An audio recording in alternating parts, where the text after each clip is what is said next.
Good morning, America. Hey, y'all. What up? What up? What up?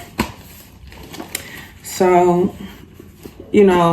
first of all, welcome to out the bubble, Welcome to out the little drums. Welcome to the morning. Jump in, jump in, jump in, jump in, jump in. Welcome to the morning.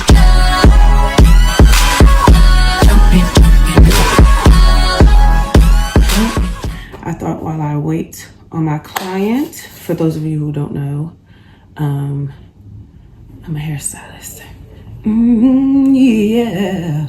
And a singer, obviously. Anywho, while I wait on the timing that I gotta do my client, which is in like 10 minutes, I figured get to it, because I've been busy. So while I got this little time, let's be obedient and get into this word. My last video, I spoke on me going into Job today because the battle between God and the devil on Job beat my man down to the booty ground. And, I've been in my Job season and it just did not feel good at all. And I was able to really sympathize with what Job went through, because it's like, are you serious? Are you serious? You gonna do this to me? After all I did, I done praised you, I done loved you, I done took care of these kids you gave me. Yeah, so I'm feeling it, I'm feeling it, out in the high. If y'all don't know that song, y'all just too young, but anywho. So, it's so much. I wish I had the time to really sit here and read this story. But first of all, a lot of y'all attention spans don't even last that long. So that's why I be trying to do these videos so quick. And that's not even a dig or a shot, but it's just the way the world has been set up. People don't pay too much attention for too long. What I do want to... Okay, let me do this because...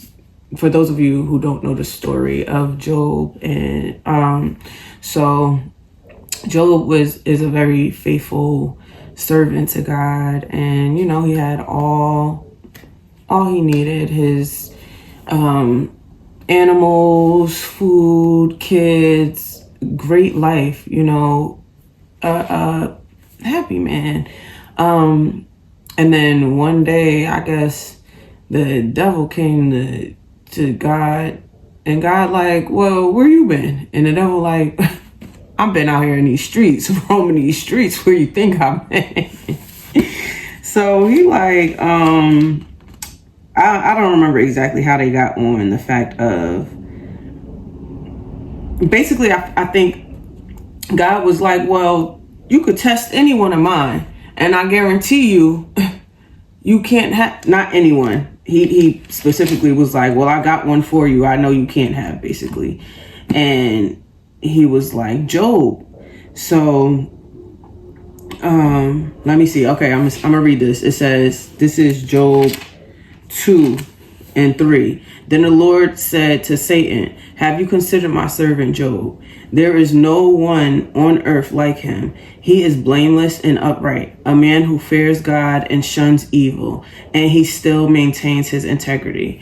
Though you incited me against him to ruin him without any reason, skin for skin, Satan replied. A man will give all he has for his own life, but now stretch out your hand and strike his flesh and bones, and he will surely curse you to your face. Basically, the enemy kept coming I bet you if I do this, he ain't gonna respect you no more. He ain't gonna ride with you no more. So the devil just kept coming with different things. All right, I'm gonna strike his kids, I'm gonna strike his home, I'm gonna strike his animals, his everything. So now he like, all right, he's still riding with you. I'm coming for his skin. I'm about to attack his body. Good, done put blisters and all this mess on Job or whatever, sores, had him aching and pain. Basically, Job throughout the whole time is like, I'm like he's getting tight without like really cursing God. He's more so cursing himself. Like, why? Like, he's questioning God. Like, why you even let me be born at this point? If this is what was my outcome was going to be, just take me now, Jesus, take me now. Like, I'm not trying to live through this. Like, he's not like, he questioning God and he's pissed, but he's not like, oh, I'm going to leave God's side. Like, well, that's what I was getting out of it. Like, he just was like, just take me out, basically, at the end of the day. It wasn't like, I hate you, God. It was just like, why would you do this to me? Just take me out of my misery. So, let me see. So I highlighted this portion to read to y'all while I was going through Job. And it is chapter 5, verse 17. Blessed is the one whom God corrects. So do not despise the discipline of the Almighty, for the wounds, but he also binds up. Blessed is the one whom God corrects. So do not despise the discipline of the Almighty, for he wounds, but he also binds up. He injures, but his hands also heal. For 6 calamities he will rescue you. In 7, no harm will touch you. In famine, he will deliver you from death, and in battle, from the stroke of the sword. You will be protected from the lash of the tongue, and need not fear when destruction comes. So when we feel like, the enemy is just attacking us from every which way, also at the same time, like I've said in other videos, we also have to be mindful of the decisions that we make. Not necessarily in Job's story did he do anything wrong. It was just like, go ahead, test mine, touch mine, but you're not going to have mine. People truly of God is like, we are disciplined. We are feeling like we're in disaster, but, we don't give up. And I know that is such a hard battle with a lot of people, because it's like, we do get at the point of like, why me? Why would you do this to me? Like, what's up? What did I do wrong? But basically it's like, it don't matter what you're being tempted with. Trust in me. Trust that I got you. God, just like, trust that I'm going to heal for whatever you got going on. And it's really just a test and trials to build you up. And I'm going to show you the righteousness and the inheritance that I'm going to give you after you go through this, but with Job's story, sometimes it do be, because y'all know I try to keep it as real as possible, and this story, this is one story that kind of like hurts my feelings, because it's like, yo, why would you even do that, like, to Job, especially if he's your humble servant and just really love you and rock out with you, even when his kids was wilding. His kids was out here turned up every night, partying, drinking, eating, chilling, and Job like, all right, I'm telling y'all, like, he would pray for his kids, like, make sure y'all basically do better, but they was wilding, and they did get taken out, but that wasn't God's do. It's like God gave it okay though. And I think that's what sometimes like messes me up at times, because it's like, dang, God, you giving the okay for certain stuff. But at the end of the day, like, I do understand with my own personal journey. All right, you gave the okay for this to happen. You gave the okay for this to happen. Why? But at the end of the day, once I get past all that, it's like, all right, well, if that didn't happen, I wouldn't be this person. If that didn't happen, I wouldn't have this mentality. My eyes, my spirit, a lot of things wouldn't have been on the level they are today. Like, it built me in so many different ways. And then on top of your purpose, a lot of things we go through at the end of the day is for our higher purpose. God's going to bring people across your path to where as though you're going to be able to help them, love them, uplift them, guide them through certain times because you've been through that. How can you help somebody?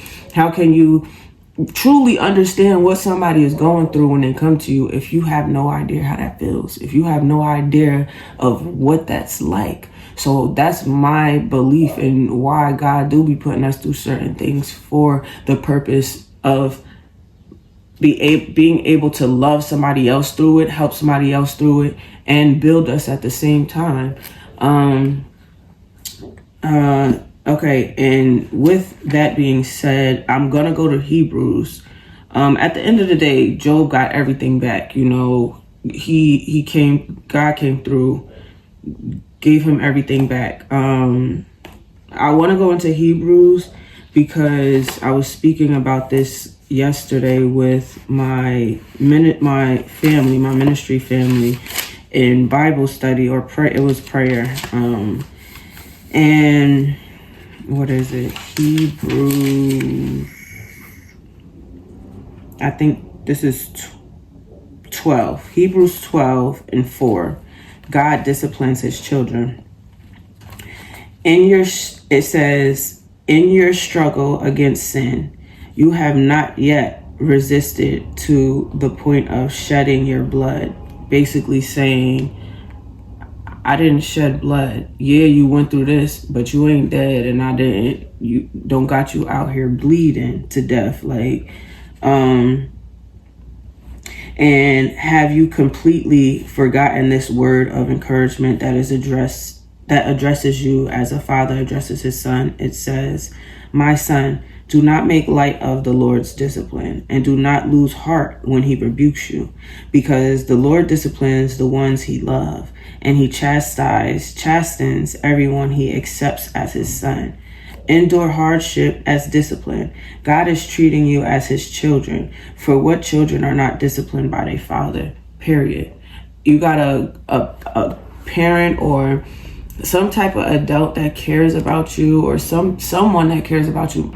Our parents discipline us. Like, we're doing something wrong, you're getting in trouble so you can learn to do it right, you know? And this is basically saying we are God's children. And if he didn't care about you, he would let you just scatter around, running the streets, doing what you want to do, thinking life is sweet when it's really not, because you live in wicked and it's going to lead you to destruction. God disciplines us so that we don't lead ourselves into destruction.